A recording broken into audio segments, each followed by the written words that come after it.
Hello all and welcome to this video where we look at combining probability events, and importantly the main focus of this video will also be a really basic look at the addition rule. But before we get going, we have a couple key language things we need to get through. So an element we can think of as like an event or part of an event, while a set is a collection or group of elements that include numbers, letters, or other objects. So, for example, we could have this set of vowels from the alphabet, so A, E, I, O, U. That could be considered a set. We could have all the even numbers on a dice, 2, 4, 6. That could also be a set. So a set is a collection of elements. A sample space is a set of all the possible elements or objects. So, for example, if we're looking at a dice, well, the sample space is all the sides on a dice. So 1, 2, 3, 4, 5, 6. If we're looking at the alphabet, well, then the sample space is every single letter in the alphabet. A Venn diagram, which you have seen before, is a diagram that we can illustrate how elements are spread through the sample space and how they're distributed into individual sets. And then a null or empty set is a set with no elements in it. So it's got nothing, and we can use this symbol here, which looks like a 0 with a line through it. So let's get into it. So let's say we have the sets called set A, set B, set C, and they're made from the sample space of the numbers 1 to 10. So that's our sample space, which is all possible elements. And set A turns out to have 1, 2, 3, 4, 5. Set B has 1, 3, 5, 7, 9. And set C has 2, 4, 6, 8, 10. We're going to look at a couple ways that these sets overlap, or how we could overlap them in certain situations. Now, the intersection of them is when the intersection of two sets results in any of the elements that are in both sets. They have to be in both sets. So, for example, if we're trying to find the intersection, the symbol for intersection is N. We're finding what's the intersection of A intersect B. Well, we need to find the numbers that are in A and both B, which is 1, 3, and 5 are in both sets. So that is what the intersection is. So it has to be in both.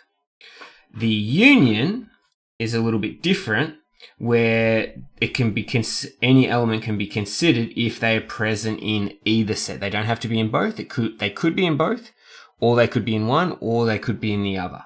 And union is U. And a way to think about that is union is generally another word for marriage, where once you're married, it's sort of said that what's mine is theirs and what's theirs is mine. We share. It doesn't matter.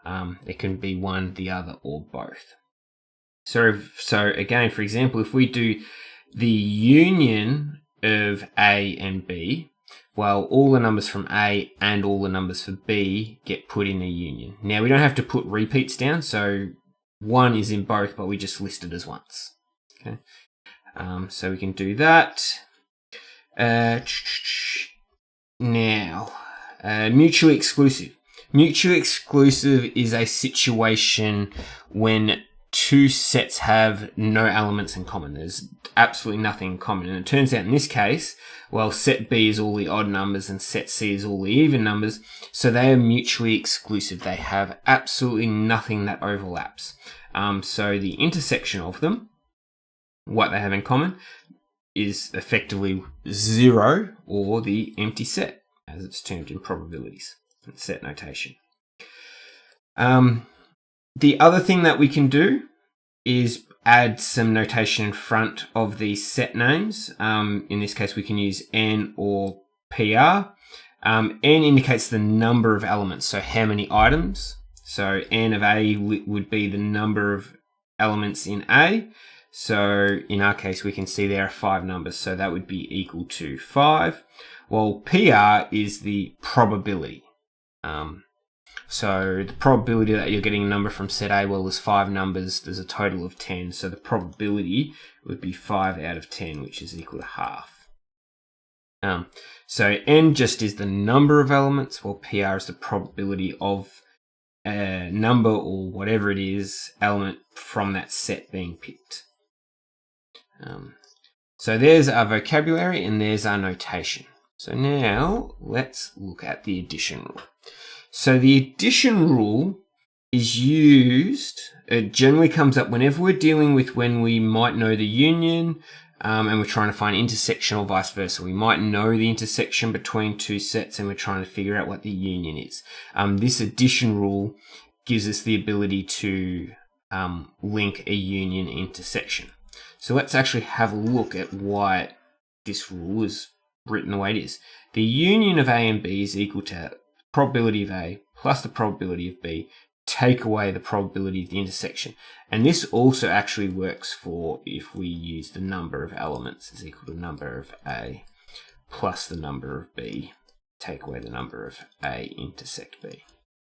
That still works. Now, why does this work? Well, let's look at these Venn diagrams here and shading. So A union B is anything in A or in B or both. So that would be this whole section.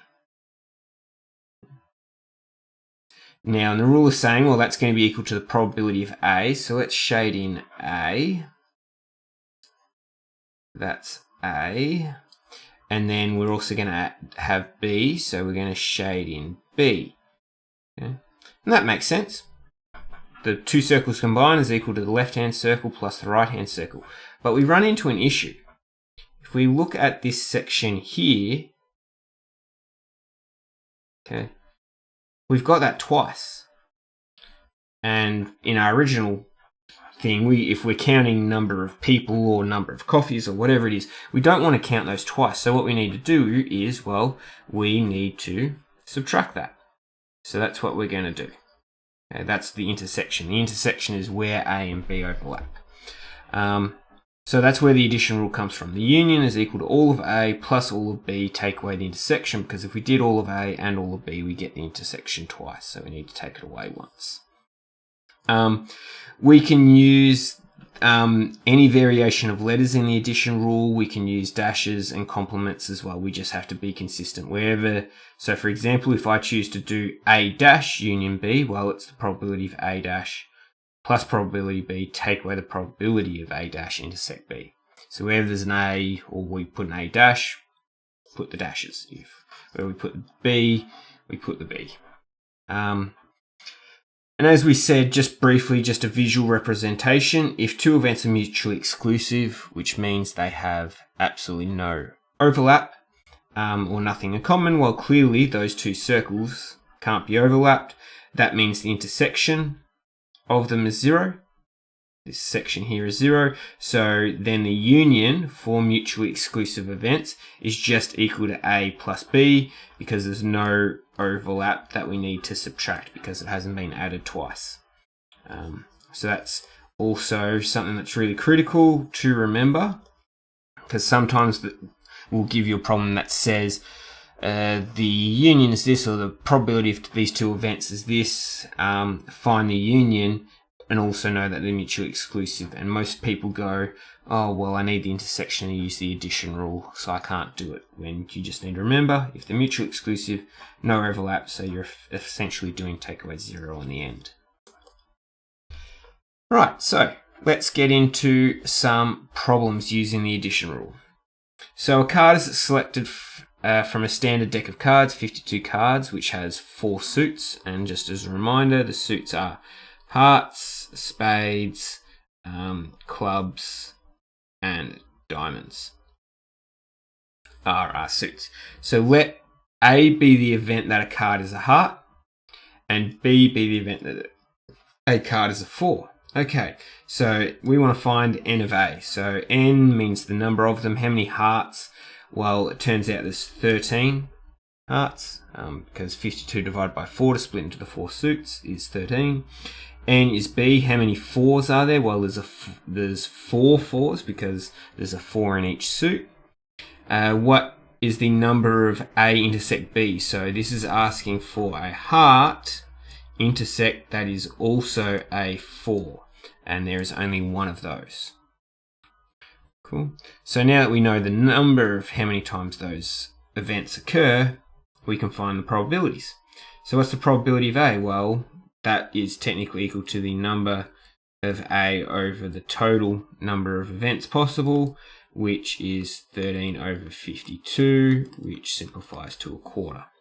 Probability of B is 4, because there's 4 fourths over 52, which simplifies to 1 over 13. And the probability of A intersect B, well, there is only one heart, that is a 4, so it's 1 out of 52. Cool. Use the addition rule to find the probability of A union B. So what's the probability of getting A or B? So what's the probability of getting a heart or a 4? Well, according to the probability rule, that is equal to the probability of A plus the probability of B, take away probability of A intersect B, which is equal to 13 on 52, and I'm using the those numbers there before I simplify the fractions, because it's going to make the addition and subtraction of fractions easier, plus 1 over 13, plus 4 over 13, take away, not 4 over 13, 4 over 52, take away 1 over 52, 13 plus 4 is 17, plus take away 1 is 16. So we get 16 over 52. Both of those are even, so we can simplify that to 8 over 26, which are both even. So we get 4 over 13. So the chance of getting a heart or a 4 turns out to be 4 out of 13. Find the probability that a card is a heart or not a 4. So when we use the word or, that is shortcut for union, and I should probably go back and state that. Whenever you see and in probability questions, that is meaning intersection. What's the probability of getting A and B means, well, I need to get them both. Well, or is common language for union. Okay, so we're doing or, so we're technically being asked to find the probability that is a heart, which is A, or, which means union, not a 4, so that's B dash. Okay, because B was a 4, so B dash is, so B means getting a 4, B dash means not getting a 4. And we know that the probability of B dash or anything dash is equal to 1. Take away the probability of that thing. So we're going to get 1 take away probability of B was 4 on 52, so that's going to simplify to 48 on 52. Cool. So now we can use that and our addition rule. So probability of A union B dash is probability of A plus probability of B dash, second letter, take away probability of the intersection of them. So A intersect B dash. Okay, so we can fill in a bunch of this. Probability of A we already had, which was 13 on 52, plus probability of B, which is 48 on 52. Now we need to find the intersect of A not B. Okay, so let's go back to what is the number of A not B. So that is asking how many A, so how many hearts are there that are not a 4? Well, that's all the hearts apart from the 4, so that's going to be 12 of them. So from that, we get the probability of A intersect B is 12 over 52. So we can go take away 12 over 52, put that in our addition rule. And that gives us the 13, take away the 12 is 1, plus the 48. That gives us 49 on 52. Which makes sense. What's the probability of getting a heart or not a 4? Well, the not a 4 opens it up to almost every card on the deck, apart from the 4 4s, and then the heart means we also get to count one of them. So that leaves us 3 cards that we're not allowed to get. which leaves 49 out of the 52 that are satisfactory. Cool. You can also convert a Venn diagram into a two-way table, which is here. We're going to look at more of these in exercise 9E as well, but technically they're called Carnot maps in 9E because they're written as probabilities instead of numbers. So the one thing to note for a Venn diagram, you can fill in numbers in the zones. So that is just A. This is A intersect B. That is just B. And this is not in A or B. And that still relates to over in a two-way table. We get the same things where we have A and not A, B and not B, and we get totals that we can add up going across or also down. So let's just jump straight into doing it straight away. So consider the given events A and B that involve the numbers taken from 1 to 10, represents the two A and B in the Venn diagram, showing the number of elements belonging to each region. So again, we're putting not the actual list of elements, so we're not going, well, what's the overlaps? 2, 4, 6, and 10. Okay, so it turns out there are 4 numbers that are in both, so we're not actually going to list them. We're not going to go 2, 4, 6, and 10. We're not doing that. All we're doing is showing the number of elements that belong to each region. So it turns out that we had 4 numbers that are in both, so we're just going to put a 4 there. That then leaves just the 8 that exists in A, so we're going to call this circle A, so there's 1 left there. And then we have, let's go a different colour. We have the 7 left in B that's left over here. So there's 1 number left there. And then we also have some numbers that are in neither sets. Oh no, sorry, I missed this one. So there is 2. There's 2 numbers there. So what is missing? Well, we've got 1, 2, and missing from both lists. We're still missing a 3, 4's there. We're missing a 5, 6, 7, 8, and we're also missing 9. So there's 3 numbers left that are in neither of those elements. Cool. The other way you could have found that really quickly without even having to count through the list, which becomes hard when you've got really big lists or sets, is we could read that, oh, I've got 1 plus 4 is 5 plus 2 is 7. So I have 7 inside these. I have the numbers 1 to 10, which means there must be 10 numbers total. So if I have 7 already accounted for, that must leave 3 left over. Okay. And now we've got this two-way table, we can use it to find or solve some problems. What is the number of A intersect B? Well, we found that there's 4 intersecting numbers. What is union? So A or B or both? Well, it's the 1 plus the 4 plus the 2. So we get 7. There's 7 numbers that are in one, the other, or both. If a number from the first 10 integers is randomly selected, find the probability that the following events occur. So what's the probability of getting something from A? Well, there was the 1 plus the 4 numbers in A. And this problem isn't giving us any restrictions about that it can't be in B or anything, so it doesn't matter that it's here or here. That is fine. So there is just 5 numbers out of the total of 10, which is equal to half simplified. Probability of A intersect B, well, that means they have to be in both. So that is 4 out of the total 10 numbers, which simplifies to 2 out of 5. Okay, there's another problem with making Venn diagrams, and we're going to make the Venn diagram quickly and then we'll leave the video there. I'll leave you the rest of the problems to try and have a go at. But there is something that happens in this problem that catches you out. And generally the way these problems are presented.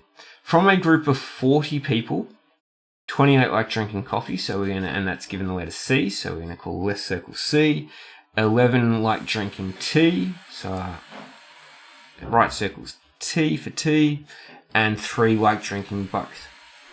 So let's put those numbers in. Well, 28 like drinking coffee, 11 like T, pardon me, 3 like both, and that means there's 40 total. So what's the leftover? So 28 plus the 11 is 39 plus the 3 is 42, which is more than the 40 people total. What's the issue here?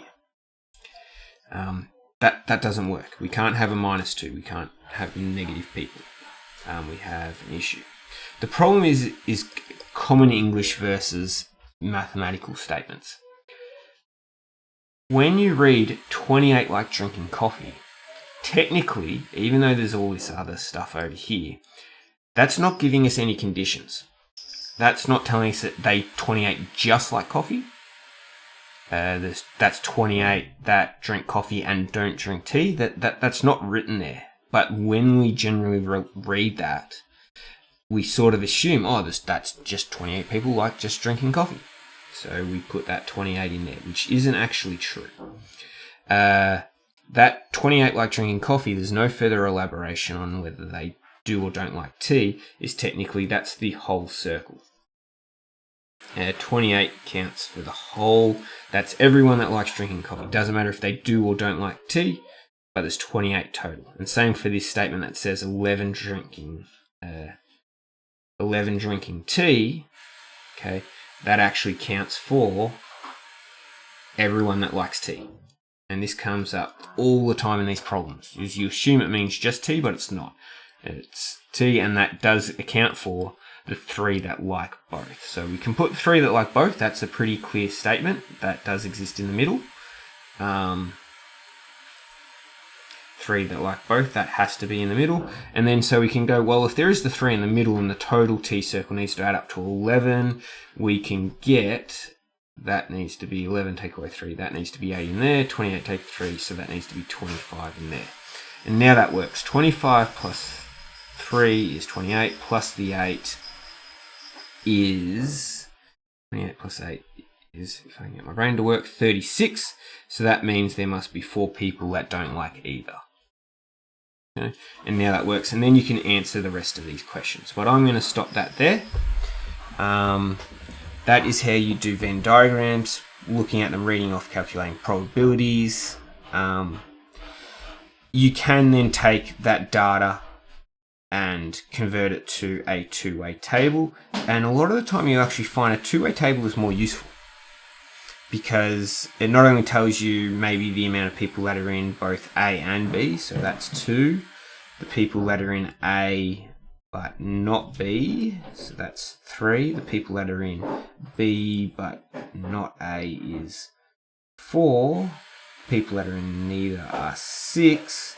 But it gives you these totals that you add up as you go across. So it's giving you more data straight away that you're not having to calculate yourself. So 2 plus 3 is 5, 4 plus 6 is 10, 2, 6, 3, 6 is 9 total. And so straight away you could read off, well, it doesn't matter the conditions, but how many people is it that just are part of B? Well, not just part of B, but all the people that are involved in B, well, we can read that 6. So a two-way table, you can find all these numbers looking at a Venn diagram, but a two-way table gives it to you straight away. Well, that's it for the video. Thanks and have a good day.